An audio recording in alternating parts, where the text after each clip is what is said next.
I am not sure if there's any way around it or out of it or anything that will fix it. And this is the reason why we left.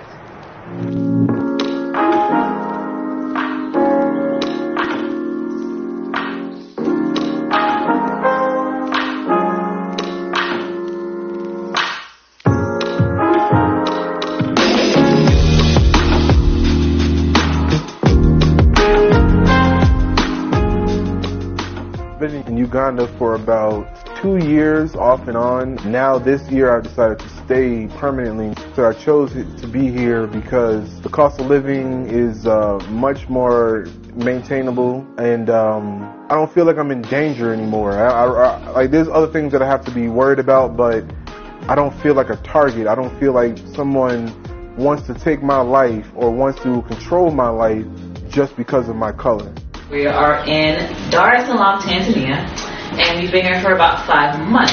When we came here, the ultimate decision-making aspect was seeing how happy the children were here and how easily they made friends. And that was such a relief to me, and I was so happy. And we decided to stay. We just fell in love with Tanzania. We just wanted to feel somewhere where we felt at home. I'm joined by diaspora repatriate Mr. Brian Wheeler. I've been in Africa for a little over 11 years now. I've always felt that Africa was and is home. I've always felt that I'm an African, although an African in the diaspora. It was a natural feeling. Once I landed on the continent, I felt so at home, I felt at ease, and I felt at peace. It was a natural emotion to want to move to Africa. Life here in Uganda is much more manageable than life was in America because I always have to make ends meet.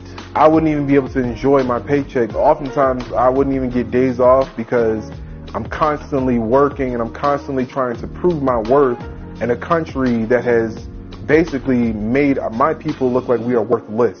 The biggest difference is, for me, is peace of mind. I just have a peace of mind. I believe my family and my children have a peace of mind on the continent that potentially they may have not had in America.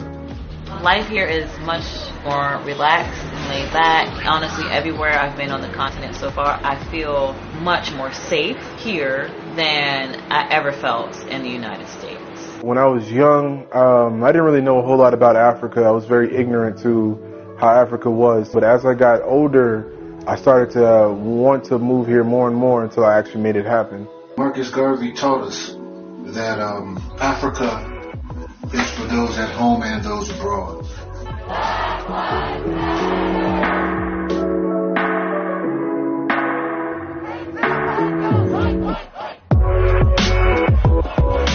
America was founded on the backs of enslaved Africans.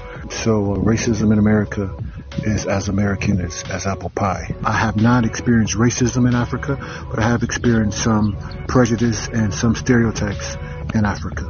I grew up in a predominantly white suburb outside of Pittsburgh, Pennsylvania. In my opinion, Pittsburgh in general is extremely racist. I've been called the N-word from elementary school. It's something that, honestly, I would be here all day if I was telling you all the experiences that I had with racism in the United States. Really, from being followed in stores, to being pulled over by police for no reason, to not being offered jobs. I'll be here all the day, you know, explaining to you on a daily basis what it is like to be black in America.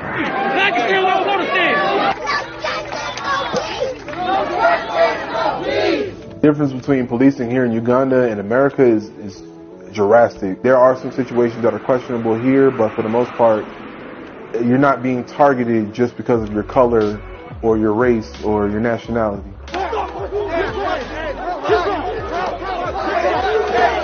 Even if you don't die or you don't get completely violated by the police officers in the United States, it's still not a good interaction when it comes to us.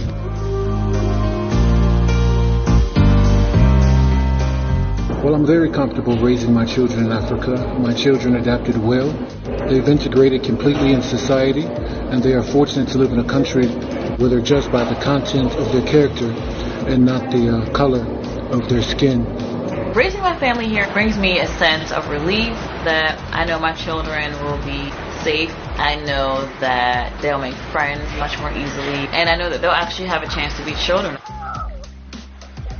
I feel like in the United States, black children have to grow up so fast because they have to learn that they can't really fully be themselves. I want them to be free to be themselves.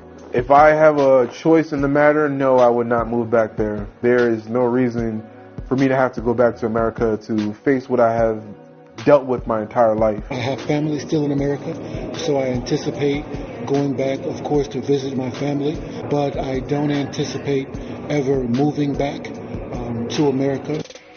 We all just work together and we all help each other out. I believe that we can build a much better community with Africans who are coming from abroad and Africans who are here on the continent. What you have here is so much more beautiful and magnificent than what you could ever find somewhere else. I've been to so many different parts of this world and there is nothing like Africa.